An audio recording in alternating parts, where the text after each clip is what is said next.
Welcome to the Explainer. I am so incredibly thrilled you're here today, because let's be honest, we are tackling something pretty much all of us struggle with at some point or another. We're going to break down the actual literal mechanics of overthinking, but more importantly, we are going to equip you with structured, totally actionable tools to help you finally break that mental loop. Get ready, because we have a lot of fascinating and super useful ground to cover. So, tell me if this sounds familiar. Have you ever felt like a complete broken record? Just endlessly replaying a past mistake or agonizing over some future worry? It can be absolutely exhausting, right? It feels like you're trapped in a room with a radio that just won't turn off. I want to validate that experience right out of the gate. It is incredibly common, but as you'll see, you absolutely do not have to stay stuck there. Here's our roadmap for today. 1. The trap of rumination. 2. Halting intrusive thoughts. 3. Daily tips for relief. 4. Rewiring with CBT. And 5. Taking back control. All right, let's dive right into Section 1, the trap of rumination. Defining the exact problem. To officially name the beast, the American Psychological Association defines rumination as obsessional thinking involving excessive, repetitive thoughts or themes that literally interfere with other forms of mental activity. Basically, it's a mental loop you just can't get out of. And what's crucial to understand here is that rumination isn't just some isolated quirk. It very commonly tags along with broader mental health conditions like generalized anxiety and obsessive-compulsive disorder. We really need to understand exactly what this is before we can tackle it. You know what's wild? We often ruminate because our brains falsely trick us into believing that if we just think about a problem long enough, we'll somehow stumble upon some brilliant insight. But it's a total trap. This often stems from past trauma, uncontrollable stressors, or even perfectionism. And consider what it actually does to us. It impairs our emotional processing, makes our anxiety way worse, and this is huge. It can even increase the risk of physical inflammation because of all that chronic stress. It's not helping us solve anything, it's actively harming us.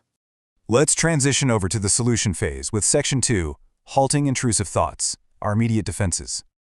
Okay, so we're looking at a really powerful concept called thought stopping. These are cognitive strategies designed specifically to interrupt and manage those intrusive thoughts. Think of this as a response prevention tool. We aren't trying to analyze the thought just yet. It's about abruptly halting the cycle of automatic, reflexive, negative thinking before it spirals completely out of control. It is, quite literally, your emergency brake. Let's walk through these 4 immediate circuit breakers. Number 1, the stop command.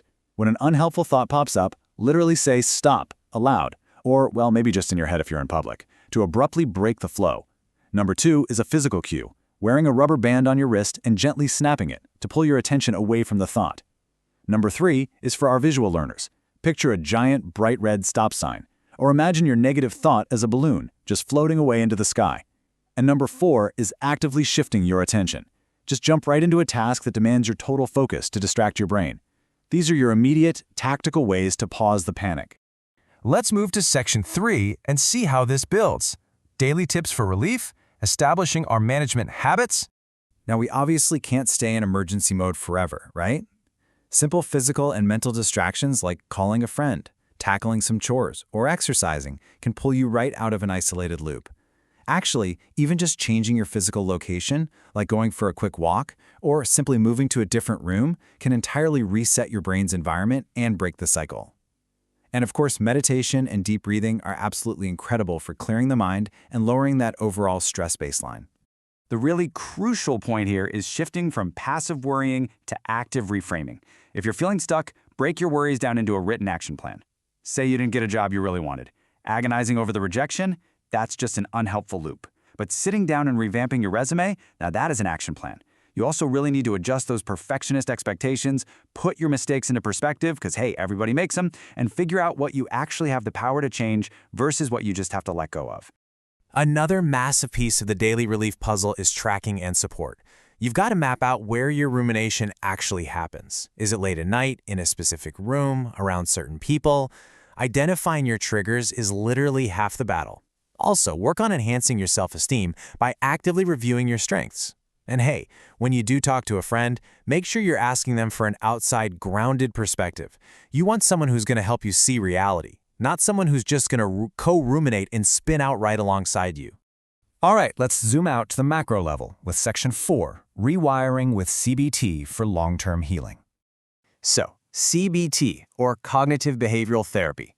This is a type of psychotherapy that teaches you coping skills to identify what we call cognitive distortions, which is really just a fancy way of saying inaccurate thoughts and then change them.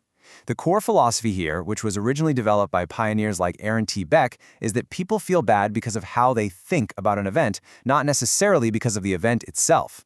It's simple but profound. Change the thought, you change the feeling.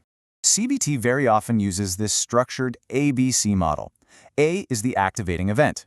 Let's say your boss emails you out of the blue saying, "We need to talk."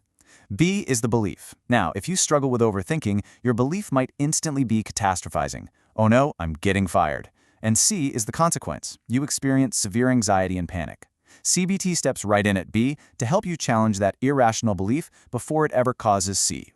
And this brilliantly illustrates how everything we've talked about so far fits together.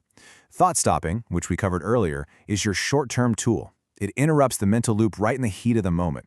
But cognitive restructuring, which is exactly what CBT does, well, that's the long-term solution.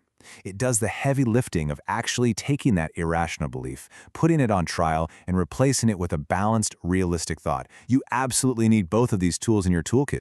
Which brings us to our final section, Section 5, Taking Back Control, Sustainable Strategies. Look, sustainable healing requires real, active participation from you. You've got to set SMART goals, specific, measurable, achievable, realistic, and time-limited, so you can actually track your progress. Ultimately, the goal of CBT is to have you acting as your own therapist, testing your thoughts against reality. But I want to be clear, it requires energy. If your cognitive distortions feel persistent, overwhelming, or tied to deeper trauma, please seek out a professional therapist.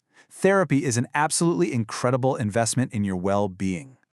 I want to leave you with this incredibly powerful thought directly from our source material.